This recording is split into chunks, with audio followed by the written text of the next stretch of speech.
Hello everyone, this is Anish from vision low classes and I know आपको anxiety थोड़ी बहुत nervousness हो रही होगी बिकॉज अब मात्र आज मैं जब वीडियो रिकॉर्ड कर रहा हूँ तो 20 जून है and you have exam of law subject in 23rd। So hardly कह सकते हैं पूरा मिलाए तो 3 दिन बाकी हैं because you have your exam in second shift. मैं आपके 5 मिनट लूँगा और साइंटिफिकली लॉजिकली आपको समझाऊंगा कि नेक्स्ट 3 दिन में ऐसी क्या चीज़ करें जो आपको बहुत हेल्प करेगी to correct your questions.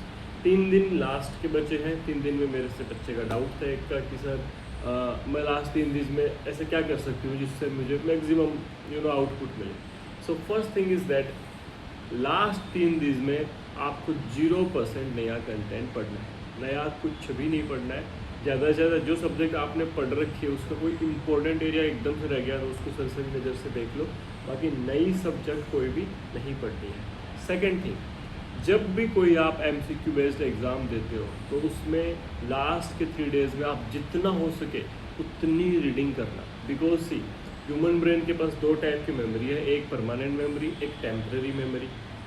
If you want, for example if you are writing the mains of any judiciary और समथिंग तो आपको बहुत तरीके से पढ़ना पड़ेगा। You need a permanent memory for that.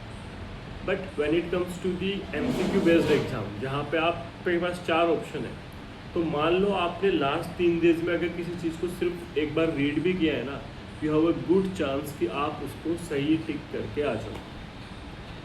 So second सबसे इम्पोर्टेंट बात यह है कि आपसे जितनी रीडिंग हो सके, अपना कंटेंट आपने जितना भी किया है इतने दिनों में उसकी फटाफट लो सब्जेक्ट में 3 दिन में उसको पूरे को रीड कर लो। फास्ट करना, स्टक मत हो जाने कि अच्छा अब इसको पूरे को ही रटूंगा, है ना। फास्ट पूरा रिविजन करना। बिकॉज अगर आपकी चीज़ें टेम्पररी मेमोरी में भी होगी तो वो नेक्स्ट 72 आवर्स के लिए सर्वाइव कर जाएगी वो चीज़ आपके माइंड में, and you have a good chance कि आप उसको सही मार्क करके आ जाओ। सो सेकेंड टिप मैंने कई बार खुद भी अप्लाई किया फॉर प्रीलिम्स और any MCQ based exam, so it does work. Okay, scientific reason इसका। तो सेकेंड चीज़ आप जरूर करना।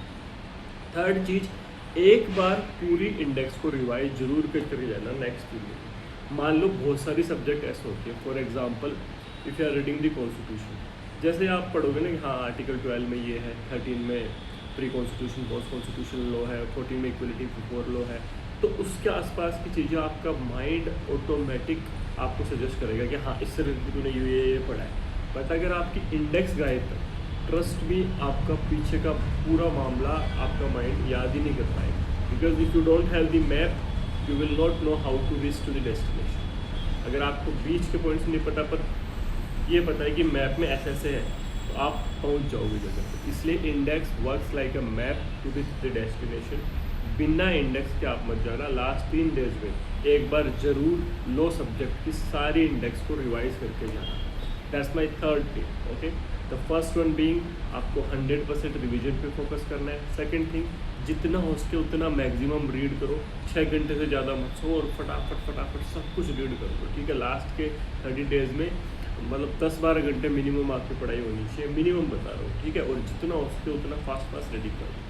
थर्ड बीइंग इंडेक्स को प्रॉपरली रिवाइज करके जाना एग्जाम से पहले। And the fourth one is कि आपको अब क्वेश्चंस पे बहुत ज़्यादा नज़र नहीं डालनी है। अब आप मॉक टूट करने लग जाओगे तो आपका जो मेन रेडी कंटेंट है, इतने 5-6 महीने में जो आपने पूरा कंटेंट रेडी किया है उसका रिवीजन नहीं हो पाएगा, उसकी वजह से आपको बड़ा लॉस हो सकता है। इसलिए अब जो बचा है उसमें फटाफट पूरे के पूरे आपके रिवीजन पे ध्यान होना चाहिए। अब मॉक बेस्ड क्वेश्चंस और ये सब मतलब बहुत ज़रूरी लगे तो कर लेना, बाकी मत।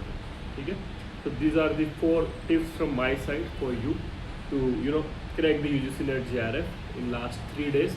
इसके साथ साथ मैं आपको ये भी बता दूं, जिन बच्चों को लग रहा है कि यार तैयारी नहीं हुई है, I will suggest to exam देने के आने के बाद ही वापस तैयारी में भी लग जाना। जिसको लगे कि नहीं यार काफ़ी तैयारी में कमी है, because the problem with all of you और maximum of you is that कि जब आप टाइम होता है तब आप पढ़ते नहीं हो, और जब एग्ज़ाम के लास्ट डेज आते हैं तब फिर आप सोचते हो कि यार काश में पहले पढ़ता, अब तो हो ही नहीं पाएगा ऐसे वैसे। ठीक है, so best of luck. Remember my 4 tips. Do focus on 100% revision, index का रिवीजन, फास्ट रीडिंग करना पूरे कंटेंट की एक बार, और ज़्यादा क्वेश्चन पे ध्यान मत देना, कंटेंट का रिवीजन नहीं करना। बहुत शॉर्ट में मैंने आपको सारी चीज़ें समझा दी। एग्ज़ाम सेंटर आपका जो आया है वो एडमिट कार्ड में देख लेना और टाइम पे डेस्टिनेशन पे पहुंच जाना। When you reach the exam centre ध्यान रखना, बहुत ज़्यादा इधर उधर की बातें मत करना किसी से, just be cool, be completely in peace with your self. आराम से बहुत सिंपल यूनिफॉर्म पहन के जाना और लास्ट के टाइम पे कोई भी केओस क्रिएट मत करना, ठीक है। Be very peace with yourself, okay. So thank you so much, goodbye. अगर आपको कुछ पूछना हो तो आप कमेंट बॉक्स में लिख सकते हैं। चैनल को सब्सक्राइब कर लो। I keep updating vacancy of law and UGC NET and other lectures. Good bye.